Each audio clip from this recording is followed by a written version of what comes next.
皆さんこんにちは。ミューユニバースのゆうすけです。ひろこです。いつもお越しいただきあありりがとうがとうござございます。います。今日はまたね、第3弾ということで、サナとクマラさんに、質問をしながら撮っていこうかなと思ってるんですけれども、はい、サナとクマラとの対談のチャネリング、セミトランスチャネリングを行います。はい。で、今日のテーマおは、題は結構ね、今までは女性に関しての質問をしてきたので、今回は男性、ツインレイ男性が、ツインレイ女性と統合していくにあたって、どうやって自信を高めていったらいいのかとか、どうやって波動を高めていったらいいのかとか、そういうことを、教えていただきたいですね。はい、波動の高め方的には、前回女ね、一番最初のサナとクマラとの対談でね、言ってましたね。自分を好きになるっていうのは、男女共通に言えていることかなと思いますけども、それ以外で男性が自信をつけたり、波動を高める方法があるのであれば、男性特有のね、ものがあれば教えていただこうという話ですね。はい、それでは、チャネリングに入っていきましょうかね。はい。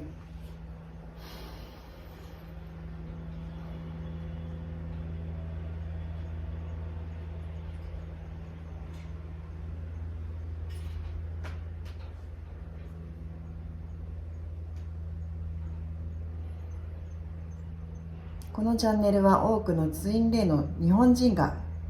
拝見しているチャンネルですので、日本人の男性に向けたメッセージを伝えさせていただきます。まず、自身を好きになる、そのために、やっていただきたいこととしては、やはり徳を積むということをやっていただきたいと思います。徳というのには陽徳と陰徳というものがございます。ご存じない方もいらっしゃると思いますので、ここで説明をしますと、陽徳というのは他の人たちにも知れ渡るような、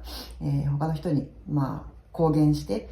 公に明かす徳のことを言います。誰かに自分がやった功績や何か人のために役立ったことなどですね、誰か友達や家族や誰かしらに話してしまうと、それは陽徳ということになります。で、陰徳というものは誰にも明かさないで、一人でひっそりと陰で行う徳積みのことを言います。なので、他の人からはその人がどんなことをしたのかということは知れ渡らないためわからないのですが、その分陽徳よりも陰徳の方が何倍もやはり徳の大きさというものが大きくなります。つい特に男性の場合は自分の、やったことを人に伝えたくなってしまう心理というものが女性以上に強いケースがあります。それはやはり周りの人から称賛を得たいというその気持ちが、そういう外に、それを自分のやった功績や自分のやった、徳の、積んだ行為などですね、そういったものを伝えたくなってしまうことにつながっていますけれども、それを、他の人になるべく伝えずに自分の中だけで留めておくという徳の積み方をどんどん増やしていくこと、それによって自分は分かるわけですね。自分がどれだけの功績を陰でやってきているのかということを自分が知っている。それによって自分に対する信頼や実績、そういったものが積み重なっていって、人にあえて言わなくても自分はこういうことをしてきたんだということが自分をより好きになっていく、近道でもあります。そして、人に伝えてはいけないというわけではないですけれども、あえて人に伝えないことによって自己信頼のその度合いというものが増してくるということです。そして、宇宙や天の存在たちはあなたがしたこと、陰徳を積んだこと、それを全部見ています。地上にいる人間には見えなくても知られなくても、天の存在たちからは見えていて、どんなことをしたのか、どういう徳が積み上がっているのかということは、魂のエネルギーを見ればわかるし、それはオーラにも現れます。そしてやはり徳をどんどん積んでいる人のオーラというものは、清らかで、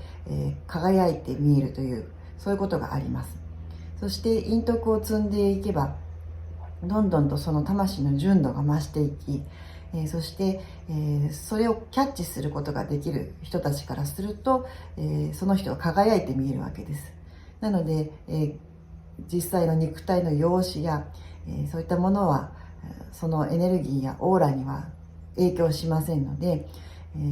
いくら容姿が芸能人並みに整っていたとしても、オーラがくすんでいたり、輝きがなければやはり人から見た時に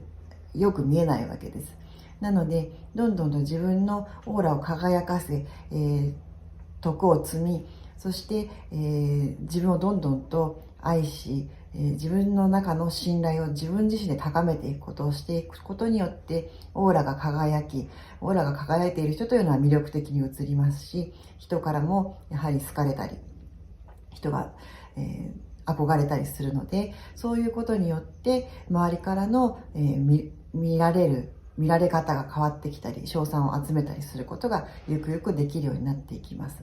ツインレイの女性から見てもそのオーラの輝きは伝わりますし、その男性の魅力となってツインレイの女性にもそれが移りますので、より愛されたり、より尊敬されたりすることにつながっていきます。そして男性が波動を高めていく上で何かお伝えするとなれば、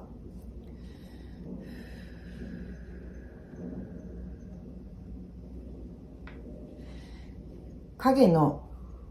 力持ちになること。どうしても男性というのは自分が実績を残したかったり、自分が一番になりたかったり、自分が目立ちたかったりといって、その競争心というものがまた強い傾向にあります。それが、その功績を他人に譲ることによって、縁の下の力持ちのような存在になることによって、やはり自己信頼が積み上がっていったり、陰徳が積み上がっていったり、そして、周りからもそういったことは、見えますので、その自分がと出ていく人よりも裏で支えている人の方が、人気があったり、男性からも女性からも信頼される、そして尊敬されるということにつながっていきます。それがやはり波動を高めていく上でも、大事なことになっていきます。どうしても自分が一番になりたい、自分が目立ちたいということになるとエゴが挟まったり、自分の名誉欲や、権力を持ちたい、支配したい、そういった欲がどうしても男性は出てきがちです。女性以上にそういった、支配欲や権力を持ちたい、人気を集めたい、人から称賛されたいという欲が男性の方が強かったりしますので、そういった、ものを他者に譲ることによって他者をサポートしたり、下で支えていったり、陰で、何か、みんなが困っているようなことを、やっていく、そういった存在の方がやはり先ほど伝えた陰徳も積まれますし、見ている人は見ていますし、分かっている人は分かっていますので、そういった自分が一番になろうとする人よりも何倍も信頼を得ることができる。そして波動も高まっていく。そういったことになります。そして自分自身がそれを一番満足することができるようになるでしょう。その役割に回ることができる人というのはある程度やはり徳の高い人でなければできないことです。どうしても、やはりまだ徳がそこまで積み上がっていない人は自分がと前に出たがることがありますので、男性は特にそういった、他者を支える側になるということが、徳を集め、そして信頼を得て波動を高める上で、大切なことになるかと思います。はい、素晴らしいですね。なんかやっぱ男女でちょっと違うみたいですね。なんかやっぱり男性の性質、男性性の持つ性質と女性性の持つ性質で違って、で男性はまあ男性性が強い方も多いですので、まあ、男性の中でもね、女性性が強い方は私は後ろで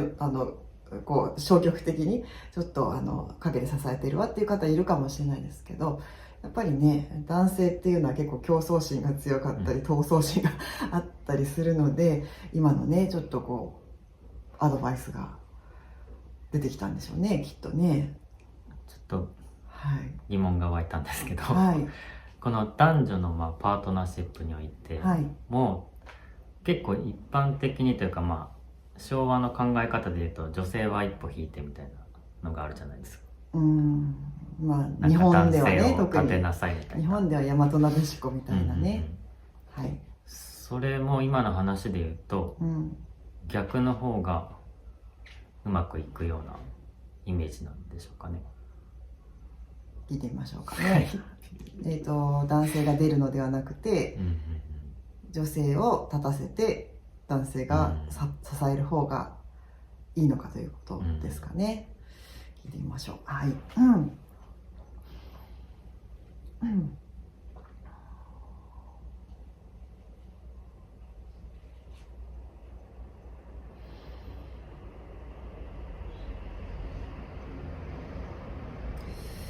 その男女のパートナーシップのあり方というのは時代によって変わってきます。これからの今現在も進行中ですけれども、これからの時代というのはやはり女神の時代、女神の女性性の時代に、移り変わっている最中です。今まではどちらかというと男性社会、男性優位の、文明が築かれてきました。だからこそ男性を立たせる必要があったし、男性の方が力を持っていたり権力を持っていたり、優遇されていた時代が、2000年以上続いてきたわけですね。しかしこれからの時代はそれでは、やはり、地球が持たないということもありますし、大きな天体の流れ、そういった動きの傾向からしても、今度は女性が、出ていく、女性性を使った文明を起こしていくという、天や宇宙の、計画がありますので、そういう時代にはやはり女性のリーダーが必要になってきたり、女性たちの活躍、そういったものが、やはり必要になってきます。今までの文明と同じことを繰り返していては地球の中でも社会が変わらなかったり、人々が新しい進化成長学びができなくなりますので、地球の中でも何度もそういった時代の転換が起きて、だいたい2500年から2600年ぐらいの周期で大きくそういった文明のリズムというものも変わってきております。これからは、どんどん社会進出している女性たちが増えているというのも、今まで押さえつけられていた女性たちの、本来の持っている力、それが抑えられていた文明社会を今までの、文明では作り上げていましたし、それを皆さん経験しておりましたので、そこで押さえつけられていた女性の力というものをこれからどんどんもっと発揮して開花して封印を解いていく必要があるからこそ、女性たちがどんどん前面に出てきたり活躍されたり輝きを増しているわけです。そういう時代になると、今度は男性も自分の中の女性性なども、使って、より中性化するということもありますけれども、女性性優位の社会を作っていくことに協力していかなくてはなりません。それが今までの時代のように男性が自分の方が目立ちたい、女性に勝ちたい、女性が自分を、越していくことが面白くない、嫉妬などを起こして、そしてまた女性を押さえつけようとする、そのような繰り返しをしていては、今までの男性社会と何ら変わらない社会になっていきます。男性たちは、これからは先ほど言ったように、縁の下で支えるぐらいの意識で、女性がより輝けるようにサポートしていくという役割に変わっていく必要が出てくるでしょう。今までの時代の生き方のように、特に日本の社会では男性が亭主関白であったり、女性を支配するようなパートナーシップをしていた夫婦も多かったですが、今からの時代にそのような生き方をしたり態度をしていれば、あっという間に離婚されたり、女性が離れていったり、他の男性の方が良くなって目移りして、逃げていくということも十分あり得ます。ですので、男性も男性でこれからは、より懐を大きな器で、自分が目立つのではなくて、やはりみんなで、一緒に調和しながら、みんながより良くなっていく、女性も男性も、子供たちも、老人たちも、いろんな人たちが輝けるように、支えていく、男性にしかできない役割というものもありますので、そういった役割を、果たしていくことで、女性たちを支えたりサポートしたり、していくことの方が女性たちからも人気が出るでしょうし、パートナーからも、尊敬されたり感謝されたり愛されるでしょう。逆に男性の方が自分の方が、優位に立っていたいからといって女性に対して何か支配的になったり、嫉妬してみたり押さえつけたり、協力しなかったりするということは、女性の気持ちもあっという間に離れていってしまう。そして他のもっと優しい男性であったりサポートしてくれる男性、懐の広い男性の方がよく見えてしまって、そちらに心移りするということも、大いにあるでしょう。なのでこれからは男性も自分の中の女性性というものも、大事にしながら、より女性がどうしたら喜ぶのか、そして周りの人たちが何を求めているのかということを、察知してそれを、やっていく。自分が、トップに立って有名になって目立って権力を持って地位や名誉を得て、それが成功というふうに今までの社会では男性たちは思ってきましたけれども、これからの時代はそういった地位や名誉や、そういった権力、そういったものよりもやはり愛が重要になってきますので、いかに愛を持って人々に自分のできることをしていくかの方が圧倒的に人々からの称賛を得ることにつながります。はい、そういうことだそうなのです。なんかわかる気がしますね。やっぱり時代はもう大きく変わってきてますからね。土の時代から風の時代っていうのも違うし、それは大体200年ぐらいの周期で土の時代とか風の時代とかって変わってきていますけども、今言っていたその女性性の時代っていうのはもっと大きな2000年以上の周期で変わる大きな時代の流れのことを言ってたんですけども、そのね、男性的な文明社会からこれから女性性を使った文明に、なんかレムリアとかもね、結構そういった時代だったんじゃないかなって気はしますけれども、そういったね時代にしていくにはやっぱりその女性の力や活躍っていうものも必要だからこそ、それを支えていく男性というものもやっぱり必要になってくるという。なんかこういう話になるとさ、男性の存在意義がよくわからなくなるし、なんかスピリチュアル系の女性はよくもう男は女の言うこと聞いてりゃいいのよみたいな、そういうまたなんか上下関係が生まれがちだなとは思うんですけれども、そこら辺ちょっと難しいよね。そうですね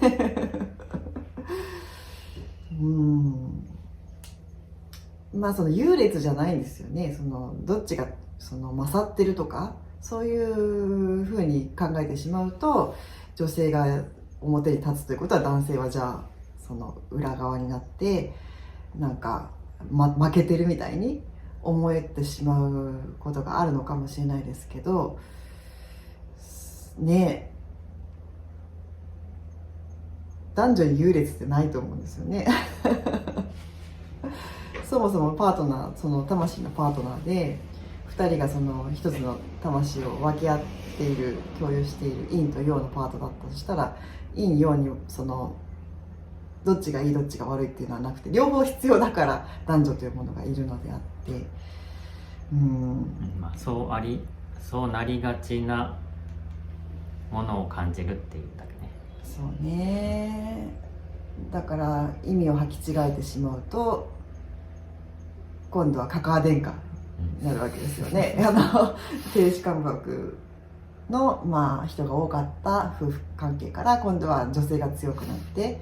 女性が男性を尻に敷くみたいな。それはこの前のその対談、私とゆうすけくんで撮った夫婦対談でも話しましたけれども、そういうことじゃないんですよね。やっぱそのパートナーシップをうまくやっていくには、どっちかがこう強くなってどっちかが尻に敷かれるとかっどっちかが従うとかってこう服従関係じゃないので、支配する側と服従する側と、そういうパートナーシップじゃ絶対にうまくいかないし、それって波動の荒い世界のパートナーシップですよね。なのでこれから波動をどんどん高めていくんであれば、愛がベースになっていく必要がありますからね。どっちが勝った負けたっていう、そういう感じのパートナーシップでは続かないでしょうね、やっぱりね。これは私の考えですけど。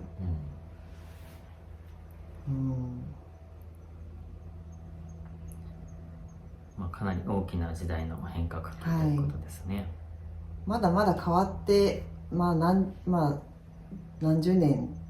ぐらいしか経ってないですよね。もう本格的な時代が変化していくのはね、やっぱ100年単位で変わってって、どんどんとやっぱり人類も変わっていくし、文明も変わっていくし、私たちはもう一回死んでしまうと思うんですけど、文明のねルネッサンスが起きるような時には私たちはまだもう生きていられないんでしょうけど、また転生して地球に生まれてくるかもしれないけどね。まだ本当始まったばっかりですからね、いろんなことが、変換が。だからこそその時代のこの変わる節目の時っていうのはやっぱ混沌とするし、いろんな価値観がもうなんか入り乱れて、古いままの価値観を持ち続けてる人と新しい価値観に変わってきてる人でごちゃ混ぜになってるわけですよね、まだ。だからこそいろんな摩擦が起きたり、衝突やトラブルが起きたりしてますけど、これからどんどんともう波動が合う人同士でしか関われなくなってくるってよく言われてるんですけどもね、天から天の世界のようになってきますので、そうなるとやっぱ価値観の違う人とか考え方があまりにも離れちゃってる、波動が違いすぎちゃってる人たちとはやっぱりもうすぐ離れることになったり、そもそも出会えなくなってしまったりすると思うのでね。そうですね、似た者同士がやっぱり集まる時代になりますよね。はい、今日はこんな感じで大丈夫ですかね。2つ質問が今日あったかな。はい、じゃあ今日はとりあえずこんなところで終わりにします。またね、他の、アセンテッドマスターとのコンタクトがあるかもしれないですし、私たちはね、あえて自分たちからなんとかの神とかなんとかのマスターにアクセスして、自分たちで例えばキリスト様とかね、聖母マリア様とかお釈迦様とかに自分たちから質問をして、コンタクトを取って、教えてもらえませんかっていうことはないんですね、私たちの場合は。基本的にはね、マスターたちの方から、話したいことがあるとか伝えてくださいってことが来たら、そういった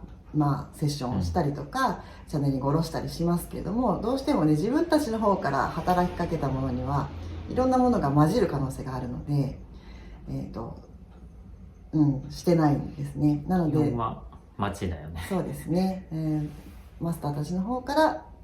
降りてくる情報とか伝えられてくるタイミングが来れば、またこういった動画を撮ろうと思います。なので質問とかでね、いろいろと皆さん聞きたいことはあると思うんですけども、どうしても、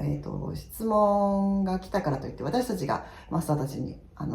アクセスして質問の回答を得ようとすると、ちょっと、何かが混じることがある可能性があるのでね、エゴだったりとか何かしらの期待というものとかね、その質問者さんのエネルギーというものが反映した何かになってしまうこともありますので、次は誰がコンタクトを取ってくるか、それによってまたね、チャネリングは変わってくるかなと思います。セッションの時とかはね、またちょっと違うこともあるかもしれないですけども、基本的には僕らからはあまり普段からも質問はしていないですかね。